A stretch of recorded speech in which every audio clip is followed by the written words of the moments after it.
Mid-May in Singapore only means one thing, a buzz around Kranji, as we build up to our biggest day of racing, the Singapore Airlines International Cup and the Chris Fly Sprint. They're the scenes from track work on Wednesday morning as we welcome to the show Matt Jones. How are you, Matt? I'm very well. I'm very impressed with some of the shots from track work, and who could be more impressed with this horse, Lucky 9, who went out and about. He did something a little bit different today with the barriers, I understand. He wasn't wearing blinkers. No, it was more or less used just for Casper Founts to decide whether he wants him to wear blinkers on race day or not. Here he is, Matt, jumping out of the gates. I spoke to John Pepe, who was the barrier attendant in with him, and he said the horse was fine in the stalls. He has had issues with it. And I think from what I'm hearing at this stage, the inclination is for him to not to wear blinkers, just so he's not too keen. And he is a bleeder as well, so they want to look after the horse as best they can. Okay, so as I understand, he won the race without blinkers last year and likely not to wear blinkers. Casper Founts, you could see in that shot of the barrier, was down at the gates this morning. He's since flown back to Hong Kong, but will come back to Singapore on Saturday night to hopefully watch this horse go back to back. So that was him, Lucky 9, the 2013 winner, having a decent workout, the barrier jump out there. Sterling City, well, he's also from Hong Kong, and I think Casper Founts rates this one as a serious danger, and why not? He is, of course, the Golden Shaheen winner of this year.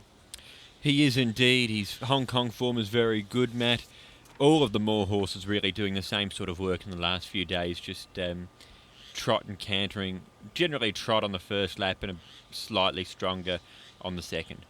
On the first day, I think he worked with Dan Excel in Military Attack on the Monday, and then there was no Military Attack with them yesterday, but he again worked with Dan Excel. You can't see, but Dan Excel was only about 10 or 20 yards behind him, I think. So stock standard work. I expect the Moore runners to let loose tomorrow on Thursday, so watch this space. Now, this was funny work from Belmont Mast. I was actually standing very close to the fence when he went past here, Edward. And he can get that way. Pat Cummings has actually reviewed his track work notes from this time last year, Matt, and noted that this is similar to how he behaved last year in his track work, so it's nothing to be too concerned about. I actually thought he might have shied at something that was making its way across the track too, so let's just... he should be okay, but he did seem to be quite keen. Well, it wasn't one of the press, was it? No, you weren't running across, Matt. You. I was too tired for that. Yeah. Mandician Man is the next one we're going to have a look at here, and this is Samantha Ward, the track rider in the saddle. Okay, you're getting yourself acquainted with everyone here, Matt. I think the positive for this horse, yesterday, obviously, from the UK, it's a completely different climate. He sweated up quite a bit. He seemed a bit more relaxed and seemed to handle the weather conditions better today. And Elvin Tan had his charges out working solidly. His Captain Obvious having his final last serious hit out. Yeah, this will be his main hit out. Oscar Chavez spoke to the press afterwards and said that he was very happy with the way the horse worked and feel that he's right at his peak at the moment. Clock 34.4 seconds for this piece of work here, Matt. You would have seen his trial as well, so everything looks to be going well in his preparation stage. Well, I think he's even come on since his trial. This will be his first run for Elvin Tan. We spoke to Steve Burridge about 3 months ago in an interview, and he said that this horse, Captain Obvious, was a day-to-day proposition. Well, he's done a pretty good job. He missed the Lion City Cup. He's had that recent trial. He's now with Elvin Tan, and Oscar Chavez reporting that he did work well. Looks as though he had a fair hit out as well. Not just a 400 or 600 metre hit out there. Chavez also thought that running in the Lion City might have flattened him, so missing that run might actually be a blessing in disguise for him. Time will tell. Now, El Padrino, also trained by Elvin Tan. And here to gallop, so we're just seeing the early stages of it, and then we'll fast forward to the big stuff, Matt, the more important part of the work as he turns for home. 35 seconds the time. I'm giving him a hope. I think his run in the Merlion Trophy was sensational. He did get an international invitation off the back of that. Danny Beasley said afterwards he hopes for a bit of rain like what we had today, Matt. Just he does have feet problems, so a bit of cut out of the ground won't hurt him. Yeah, it's often been reported that he has got issues, but one of his best performances He absolutely slayed a field going back a couple of years ago on a rain-affected track. So bit of give in the ground. Probably his best performance from him in his career was in the Merlion Trophy, wasn't it, when he won that on the poly track. Now, goalkeeper, Theo's been giving him a fair bit of swimming and so forth. What was he doing this morning?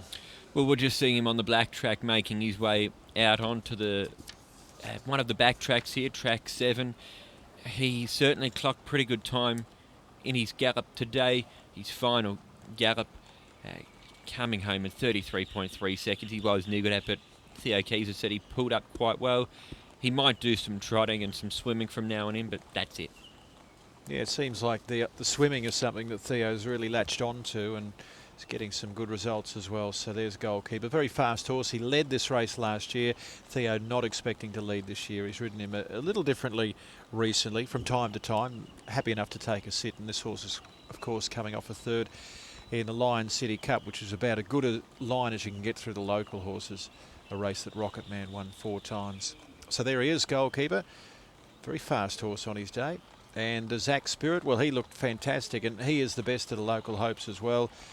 Coming out with Tim Fitzsimmons, the stable foreman. Tim would be assistant quite trainer. happy that he's got on the show too, I'd imagine. Well, he deserves it, you know. Look, he looks the part, and Alan Munro looks cool.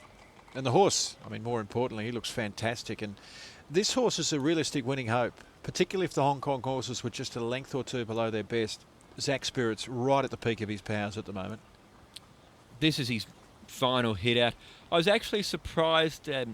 I thought he might have had a quieter gallop, but they've given him a decent hit out here, 35.7, sitting behind Ballyboy. This has been the way Cliff's been galloping him, though, for the last few weeks, even between runs. Big chance from the locals, and we'll get a better idea, I guess, after the barrier draw tomorrow, Matt. That we will. So they are the runners, the candidates for the Chris Flyer. We'll have more from the Singapore Airlines International Cup after the break.